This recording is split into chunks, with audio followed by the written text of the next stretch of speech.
Chers amis téléspectateurs, bonjour, un immense plaisir de vous retrouver aujourd'hui. Je suis à côté d'une personne exceptionnelle, la directrice de FINS, la présidente de FINS. Alors, elle va se présenter et on va entrer dans le vif du sujet pour parler. Comment allez-vous, Nathalie? Je vais très bien, merci. Et Quel vous? plaisir de vous rencontrer. Merci, c'était un plaisir partagé. Je suis la présidente et fondatrice de FINS.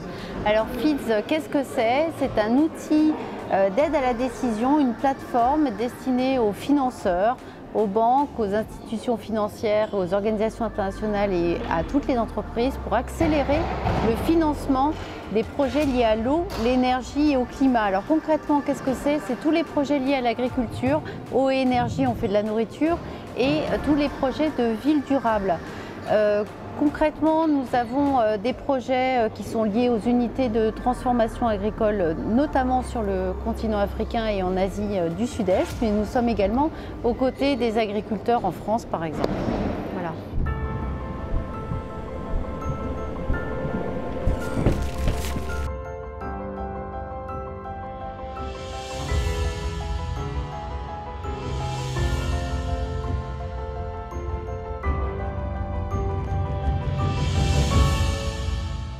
Écoutez, vous l'avez vu, hein, comme je disais tout à l'heure, c'était pas pour rien que je dis c'est une personne spéciale. Heureusement d'ailleurs que je le dis toujours, qu'il y a des personnes comme elle dans cette planète.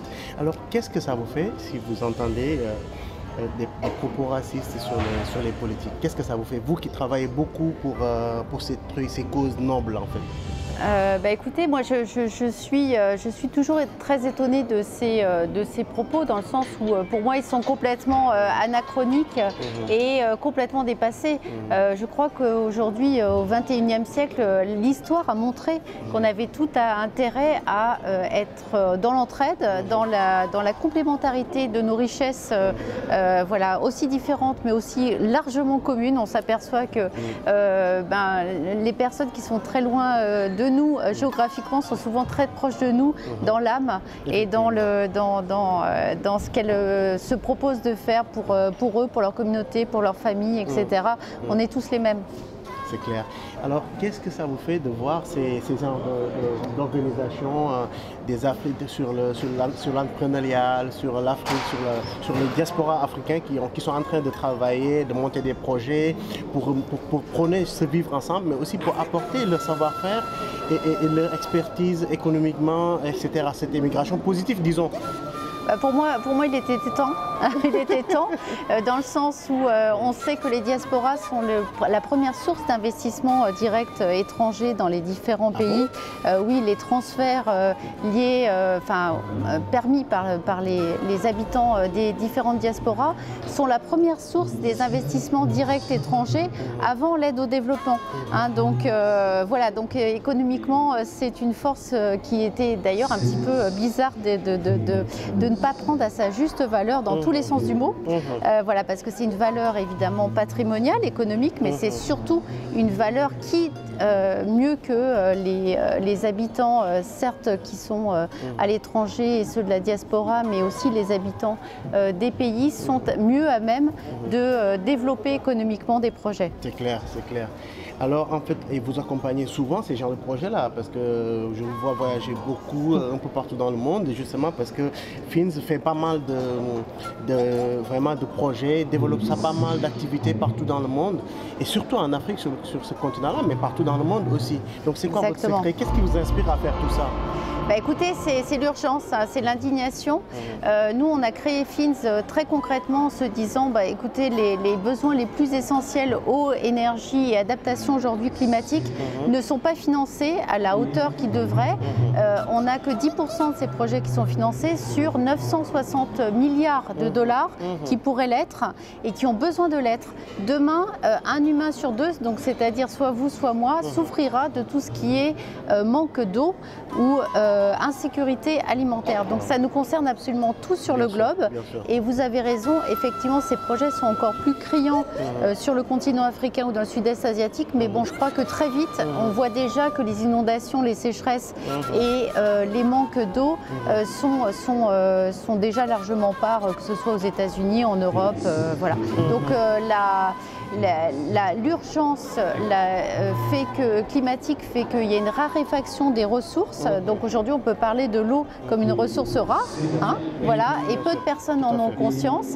Et pour faire de l'énergie, il faut beaucoup d'eau, voilà.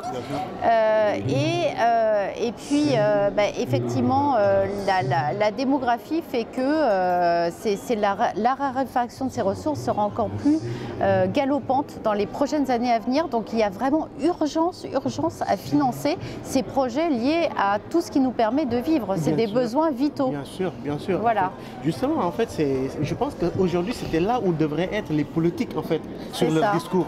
Au lieu de parler de cette immigration de masse, etc. Exactement. Je pense qu'il y a des urgences beaucoup plus importantes, en fait, que d'autres choses. Non, mais là, vous êtes en train de parler de l'écologie, vous êtes en train de parler de, effectivement, la vie future, tout simplement, et la vie actuelle, parce que c'est tout de suite là dans le monde, il y a des personnes, effectivement, qui souffrent de ça, qui ont besoin de ça. Oui, et ça va tous nous concerner. Et justement, c'est ça, en fait. Donc, du coup, il y a des choses beaucoup plus importantes qu'on doit parler que d'autres choses qui sont vraiment, je ne sais même pas comment l'appeler. En tout cas, nous, on est déjà fan de ce que vous faites.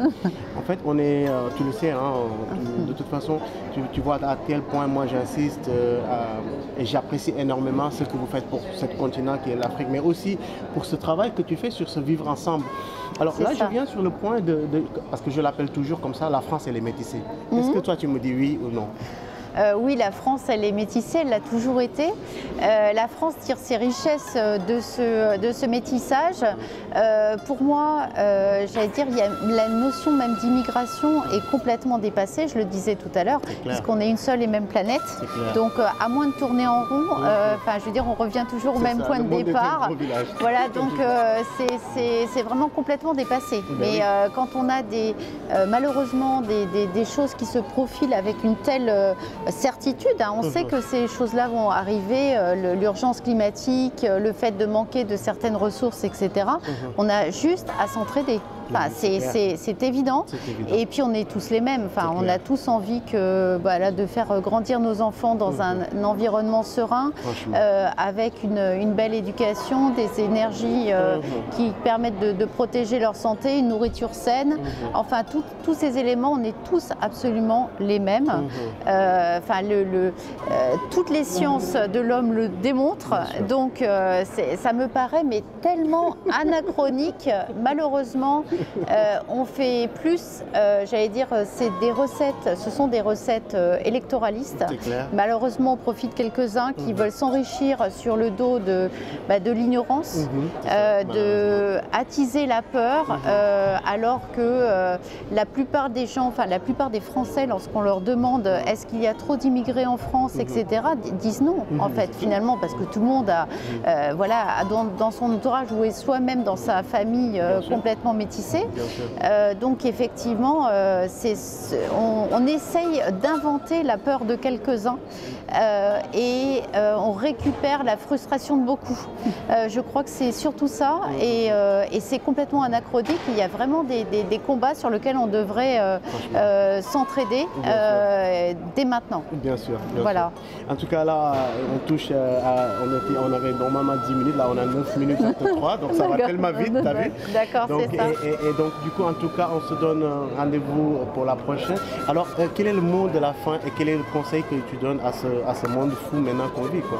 Quel est le message? Alors, le monde fou, c'est d'écouter nos enfants. Je crois que, en fait, la vérité vient souvent de leur... Quand on écoute les enfants, ils sont souvent très au sérieux des défis qui nous attendent. Ils nous mettent en garde, mais je crois que c'est vraiment notre génération qui ne fait pas assez confiance à sa jeunesse, y compris d'ailleurs sur le continent. On aurait vraiment, et d'ailleurs tous les mouvements, j'allais dire, de libération dans certains endroits montrent qu'on ne fait pas confiance, on n'écoute pas assez les jeunes.